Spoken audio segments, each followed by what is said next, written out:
ದುಬಾರೆ ಆನೆ ಶಿಬಿರದಲ್ಲಿ ಇನ್ನೊಂದು 2 ಆನೆಗಳ ಮಧ್ಯೆ ಕಾಳಗ ಆಗಿ ಒಬ್ಬ ಅಮಾಯಕರ ಮೃತ್ಯು ಆಗಿದೆ. ಅತ್ಯಂತ ನೋವಿನ ಸಂಗತಿ ಆಗಿದೆ.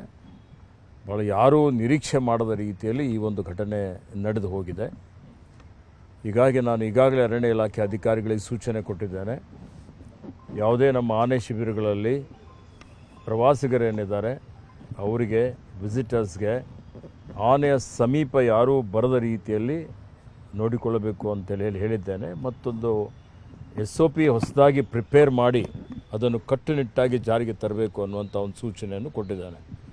ಸಾಮಾನ್ಯವಾಗಿ ಇವತ್ತೆಲ್ಲ ಜನ ಅಲ್ಲಿ ಹೋಗಿ ಆನೆಗೆ ಬಾಳೆಹಣ್ಣು ತಿನ್ನಿಸುವಂಥದ್ದು, ಬೆಲ್ಲ ತಿನ್ನಿಸುವಂಥದ್ದು, ಅದ್ರ ಜೊತೆಯಲ್ಲಿ ಸೆಲ್ಫಿ ತೆಗೆದುಕೊಳ್ಳುವಂಥದ್ದು, ಇದೆಲ್ಲ ಮೊದಲಿನಿಂದ ನಡೆದುಕೊಂಡು ಬಂದಂಥದ್ದು. ಯಾಕೆಂದರೆ ಇವೆಲ್ಲ ಆನೆಗಳು ಕುಮ್ಕಿ ಆನೆಗಳು, ಪಳಗಿಸಿದ ಆನೆಗಳು. ಈಗ ಯಾವುದೇ ರೀತಿಯ ಮಾನವನಿಗೆ ಧಕ್ಕೆ ಮಾಡೋದಿಲ್ಲ ಅನ್ನುವಂಥದ್ದು ಭರವಸೆ ಎಲ್ಲರಿಗೆ ಇತ್ತು. ಆದರೆ ಈ ಘಟನೆ ಏನಾಗಿದೆ, ಈಗ ಈ ದುರ್ಘಟನೆಯಿಂದ ಎಲ್ಲರ ಕಣ್ಣು ತೆರೆದಿದೆ. ಆನೆಯ ಬಿಹೇವಿಯರ್ ಯಾವಾಗ ಏನಾಗುತ್ತೆ ಅಂತ ಹೇಳಲಿಕ್ಕೆ ಬರೋದಿಲ್ಲ. ಹೀಗಾಗಿ ಇದರಲ್ಲಿ ಮತ್ತೆ ಈ ಕಾಳಗದಲ್ಲಿ ಒಂದು ಆನೆನೂ ಭಾಳ ಗಂಭೀರ ಅದಕ್ಕೆ ಗಾಯಗಳಾಗಿತ್ತು, ಅದು ಮೃತಗೊಂಡಿದೆ. ಹೀಗಾಗಿ ಕಂಚನ್ ಆನೆಗೆ ದಸರಾದಲ್ಲಿ ಹಿಂದೆ ಎಲ್ಲ ಭಾಗಿಯಾಗಿತ್ತು. ಅದನ್ನು ದಸರಾ ಜಂಬೂ ಸವಾರಿಯಲ್ಲಿ ಭಾಗಿಯಾಗಲಿಕ್ಕೆ ಅವಕಾಶ ಇಲ್ಲ, ಭಾಗಿ ಮಾಡಬಾರ್ದು ಅನ್ನುವಂಥ ಒಂದು ಸೂಚನೆಯನ್ನು ನಾನು ಕೊಟ್ಟಿದ್ದೇನೆ.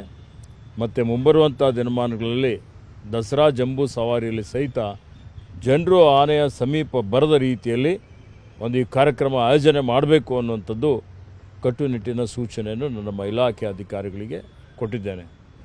ಅದೇ ರೀತಿಯಲ್ಲಿ ಇವತ್ತೇನು ಸಫಾರಿ ನಡೆಸ್ತಾ ಇದ್ದೀವಿ, ಆ ಸಫಾರಿಯಲ್ಲಿ ಸಹಿತ ತೆರೆದ ವಾಹನದಲ್ಲಿ ನಿನ್ನೆ ನನಗೆ ಒಂದು ಮಾಹಿತಿ ಬಂತು.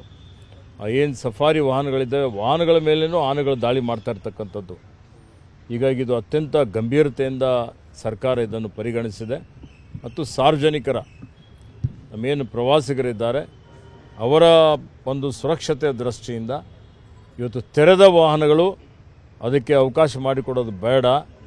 ಅದಕ್ಕೆ ಸಂಪೂರ್ಣವಾಗಿ ಸರಪಳಿ ಹಾಕಬೇಕು, ಅಥವಾ ಅದಕ್ಕೆ ಗಾರ್ಡ್ ಮಾಡುವಂಥ ರೀತಿಯಲ್ಲಿ ಸಂಪೂರ್ಣ 100ಕ್ಕೆ 100% ಇವತ್ತು ಯಾರು ವಿಸಿಟರ್ಸ್ ಬರ್ತಾರೆ ಅವರಿಗೆ ಯಾವುದೇ ರೀತಿಯ ಅವರಿಗೆ ಧಕ್ಕೆ ಆಗದ ರೀತಿಯಲ್ಲಿ ಸುರಕ್ಷಿತವಾಗಿರುವಂಥ ರೀತಿಯಲ್ಲಿ ಒಂದು ವಿನ್ಯಾಸವನ್ನು ಮಾಡಿ ಅದನ್ನು ಸಫಾರಿ ನಡೆಸಬೇಕು ಅನ್ನೋಂಥ ಒಂದು ಸೂಚನೆಯನ್ನು ಕೊಡಲಿಕ್ಕೆ ತೀರ್ಮಾನವನ್ನು ಮಾಡಿದ್ದೇನೆ. ಈ ಸೂರ್ಯನಗರದಲ್ಲಿ ಸ್ಟೇಡಿಯಂ ಏನಾಗ್ತಾ ಇದೆ ಸರ್, ಆ ಸ್ಟೇಡಿಯಂಗೆ ವಿರೋಧ ವ್ಯಕ್ತ ಇದೆ. ಬನ್ನೇರುಘಟ್ಟ ಅರಣ್ಯ ಪ್ರದೇಶಕ್ಕೆ ಹತ್ತಿರ ಆಗ್ತದೆ, ಅಲ್ಲಿ ಪ್ರಾಣಿ ಸಂಕುಲ ಇದೆ. ಅಷ್ಟೊಂದು ದೊಡ್ಡ ಮಟ್ಟದಲ್ಲಿ ವಾಹನಗಳು ಜನ ಸೇರೋದ್ರಿಂದ ಮುಂದಿನ ದಿನಗಳಲ್ಲಿ ಬನ್ನೇರುಘಟ್ಟ ಬಫರ್ ಝೋನ್ ಇಶ್ಯೂ ಏನಿದೆ ಅದು ಸರ್ವೋಚ್ಚ ನ್ಯಾಯಾಲಯದಲ್ಲಿದೆ. ಸರ್ವೋಚ್ಚ ನ್ಯಾಯಾಲಯದ ಒಂದು ಆದೇಶದ ಮೇರೆಗೆ ಇವತ್ತು ಒಂದು ತಜ್ಞರ ಸಮಿತಿ ಬಂದು ಅಲ್ಲಿ ಸಮೀಕ್ಷೆಯನ್ನು ಮಾಡಿಕೊಂಡು ಹೋಗಿದ್ದಾರೆ. ಏನು ವರದಿ ಕೊಟ್ಟಿದ್ದಾರೆ ನನಗೆ ಮಾಹಿತಿ ಇಲ್ಲ. ಸರ್ವೋಚ್ಚ ನ್ಯಾಯಾಲಯದ ತೀರ್ಪೇನಿದೆ ಆ ತೀರ್ಪಿಗೆ ಸರ್ಕಾರ ಬದ್ಧವಾಗಿರ್ತದೆ ಅನ್ನುವಂಥ ಮಾತನ್ನು ಹೇಳಲಿಕ್ಕೆ ಬಯಸ್ತೇನೆ. 23ಕ್ಕೆ ಶಂಕುಸ್ಥಾಪನೆ ಆಗ್ತಾ ಇದೆ ಸರ್, ಆ ಸ್ಟೇಡಿಯಂಗೋಸ್ಕರ. ಅದ್ರ ಬಗ್ಗೆ ನಾನು ಮಾಹಿತಿ ಪಡೆದುಕೊಂಡು ನಾನು ಪ್ರತಿಕ್ರಿಯೆ ಕೊಡ್ತೇನೆ. ನಿನ್ನೆ ಹೋರಾಟ ಕೂಡ ಆಗಿದೆ ಸರ್, ಅಲ್ಲಿ ಸಾಕಷ್ಟು ಸಾರ್ವಜನಿಕರು. ಈಗ ನಾನು ಅರಣ್ಯ ಭವನದಲ್ಲಿ ಒಂದು ಸಭೆಯನ್ನು ಕರೆದಿದ್ದೇನೆ. ಆ ಸಭೆಯಲ್ಲಿ ಎಲ್ಲ ರೀತಿಯ ಮಾಹಿತಿಗಳನ್ನು ಪಡೆದುಕೊಳ್ಳುತ್ತೇನೆ. ಆ ಮಾಹಿತಿ ಪಡೆದುಕೊಂಡು ನಾನು ಮಾಧ್ಯಮಕ್ಕೆ ಪ್ರತಿಕ್ರಿಯೆ ಕೊಡ್ತೇನೆ. ಇತ್ತೀಚೆಗೆ ರಾಜ್ಯದಲ್ಲಿ ಆನೆ ಕಾಳಗ ಒಂದೇ ಅಲ್ಲ, ಬೇರೆ ಬೇರೆ ರೀತಿಯಲ್ಲಿ ಕೂಡ ಘಟನೆ ಆಗ್ತದೆ. ಮಾದೇಶ್ವರ ಬೆಟ್ಟದಲ್ಲಿ ಒಂದು ಚಿಕ್ಕ ಹುಡುಗ ಹೊರಗಡೆ ಹೋದ ಸಂದರ್ಭದಲ್ಲಿ ಅಲ್ಲಿ ಹುಲಿ ಎತ್ಕೊಂಡು ಹೋಗುವಂಥ ಘಟನೆ ಕೂಡ ಆಗಿರುತ್ತೆ. ಇದೇ ರೀತಿ ನೋಡಿ, ಇಂಥ ಏನು ದುರ್ಘಟನೆಗಳಾಗ್ತಾ ಇದೆ ಯಾವತ್ತಿಗೂ ಆಗಲಿಲ್ಲ. ಇದು ಏನು ತೋರಿಸ್ಕೊಡ್ತದೆ ಅಂತ ಹೇಳಿದ್ರೆ, ಈ ಒಂದು ಆನೆಗಳ ಪ್ರಾಣಿಗಳ ಬಿಹೇವಿಯರಲ್ಲಿ ಭಾಳಷ್ಟು ಬದಲಾವಣೆಗಳು ನಾವು ನೋಡ್ತಾ ಇದ್ದೇವೆ.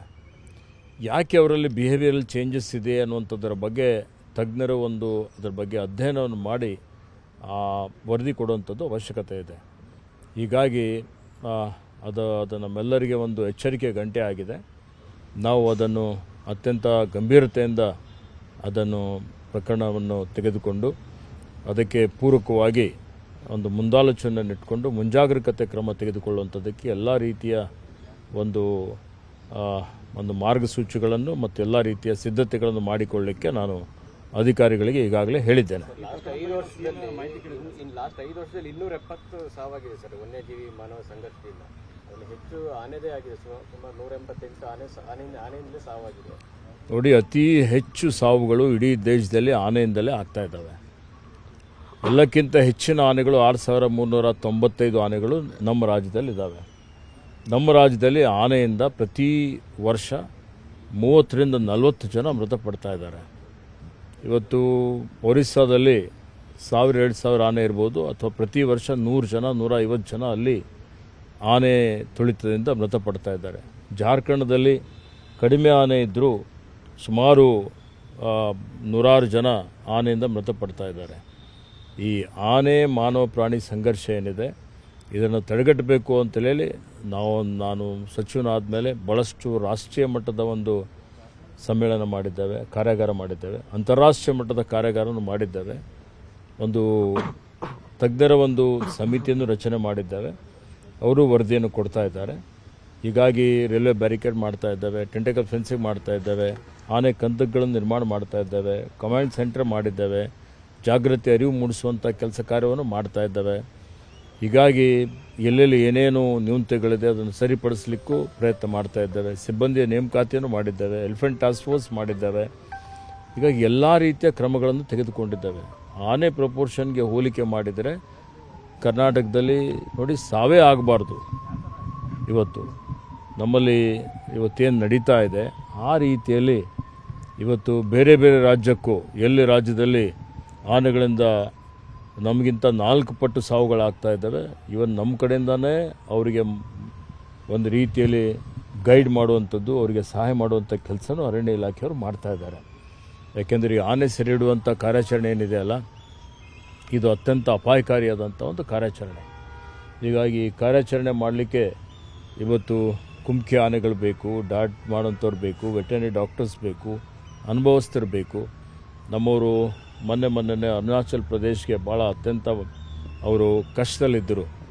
ಹೀಗಾಗಿ ತುರ್ತಾಗಿ ನಮಗೆ ಸ್ವಲ್ಪ ಜನರಿಗೆ ಕಳಿಸಿ ಅಂಥೇಳಿ ನಮ್ಮ ಅನುಮತಿ ತೆಗೆದುಕೊಂಡು 8 ದಿವಸ ಹೋಗಿ ಅಲ್ಲಿ ಆನೆ ಸೆರೆ ಹಿಡಿದು ಬಂದಿದ್ದಾರೆ. ಅಂದರೆ ಇದು ರಾಷ್ಟ್ರದಾದ್ಯಂತ ಎಲ್ಲ ಕಡೆ ಇರುವಂಥ ಒಂದು ಸಮಸ್ಯೆ ಇದಾಗಿದೆ, ಮಾನವ ಆನೆ ಸಂಘರ್ಷ.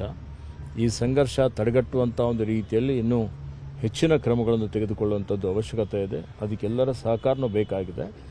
ಕೇಂದ್ರದ ಒಂದು MOFಗೆ, ಅರಣ್ಯ ಇಲಾಖೆ, ಪರಿಸರ ಇಲಾಖೆಗೆ ಭಾಳ ಸಲ ಹೋಗಿ ನಾನು ಮನವಿಯನ್ನು ಸಲ್ಲಿಸಿದ್ದೇನೆ.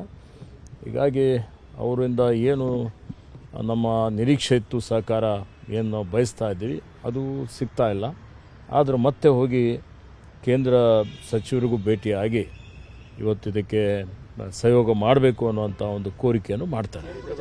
ನಿಯಂತ್ರಣದ ಬಗ್ಗೆ ಸುಮಾರು ಸಲ ಮಾನ್ಯ ಮುಖ್ಯಮಂತ್ರಿಗಳ ಜೊತೆಯಲ್ಲಿ ಚರ್ಚೆ ಆಗಿದೆ. ಮಾನ್ಯ ಮುಖ್ಯಮಂತ್ರಿಗಳು ಹೆಚ್ಚಿನ ಒಂದು ರೈಲ್ವೆ ಬ್ಯಾರಿಕೇಡ್ ಮಾಡಲಿಕ್ಕೆ ಈಗಾಗಲೇ ಅನುದಾನವನ್ನು ಕೊಟ್ಟಿದ್ದಾರೆ. ಟೆಂಡರ್ ಪ್ರಕ್ರಿಯೆ ನಡೀತಾ ಇದೆ. 3 ತಿಂಗಳು 6 ತಿಂಗಳಲ್ಲಿ ಇವತ್ತು ಎಲ್ಲೆಲ್ಲಿ ರೈಲ್ವೆ ಬ್ಯಾರಿಕೇಡ್ ಬೇಕಾಗಿದೆ ಅವೆಲ್ಲವೂ ಕಾಮಗಾರಿಗಳು ಪ್ರಾರಂಭ ಆಗ್ತದೆ. 1 ವರ್ಷದಲ್ಲಿ ಇವತ್ತು ರೈಲ್ವೆ ಬ್ಯಾರಿಕೇಡ್ ಏನು ಈಗಾಗಲೇ ಒಂದು 100-150 ಕಿಲೋಮೀಟರ್ ತೊಗೊಂಡಿದ್ದೇವೆ ಅದೆಲ್ಲ ಮುಗಿಸ್ತವೆ. ಮತ್ತು ಎಲ್ಲಿ ಆನೆಗಳು ಅರಣ್ಯದಿಂದ ಹೊರಗಡೆ ಇದ್ದಾವೆ, ಇವತ್ತು ಕೊಡಗುನಲ್ಲಿ, ಹಾಸನ್ನಲ್ಲಿ, ಚಿಕ್ಕಮಗಳೂರಿನಲ್ಲಿ ಸುಮಾರು 300-350 ಆನೆಗಳು ಅರಣ್ಯದಿಂದ ಹೊರಗಡೆ ಇದ್ದಾವೆ. ಅವು ಇವತ್ತೇ ಹೊರಗಡೆ ಇದ್ದಾವೆ ಅಂತಲ್ಲ, ಸುಮಾರು ವರ್ಷದಿಂದ ಅಲ್ಲೇ ಹುಟ್ಟುತ್ತಾ ಇದ್ದಾವೆ, ಅಲ್ಲೇ ಬೆಳೀತಾ ಇದ್ದಾವೆ, ಅಲ್ಲೇ ಸಂತಾನೋತ್ಪತ್ತಿ ಮಾಡ್ತಾ ಇದ್ದಾವೆ. ಇವೆಲ್ಲವೂ ಆಗ್ತಾ ಇದೆ. ಹೀಗಾಗಿ ಈ ಆನೆಗಳನ್ನು ಒಂದು ಕಡೆ ಸಾಫ್ಟ್ ರಿಲೀಸ್ ಸೆಂಟರ್ ಮಾಡಿ ಒಂದು 2000 ಹೆಕ್ಟೇರ್ ಗುರುತಿಸಿದ್ದೇವೆ. ಆ 2000 ಹೆಕ್ಟೇರಲ್ಲಿ ಸಾಫ್ಟ್ ರಿಲೀಸ್ ಸೆಂಟರ್ ಮಾಡಿ, ಆನೆ ಧಾಮ್ ಥರ ಒಂದು ಸಾಫ್ಟ್ ರಿಲೀಸ್ ಸೆಂಟರ್ ಮಾಡ್ತೀವಿ. ಅಲ್ಲಿ ಮಾಡಿ ಆನೆ ಸ್ಥಳಾಂತರ ಮಾಡುವಂಥ ಒಂದು ಯೋಜನೆಯನ್ನು ರೂಪಿಸಿದ್ದೇವೆ. ಇದು ಇಡೀ ದೇಶದಲ್ಲೇ ಪ್ರಥಮವಾದಂಥ ಒಂದು ಯೋಜನೆ ಇದೆ.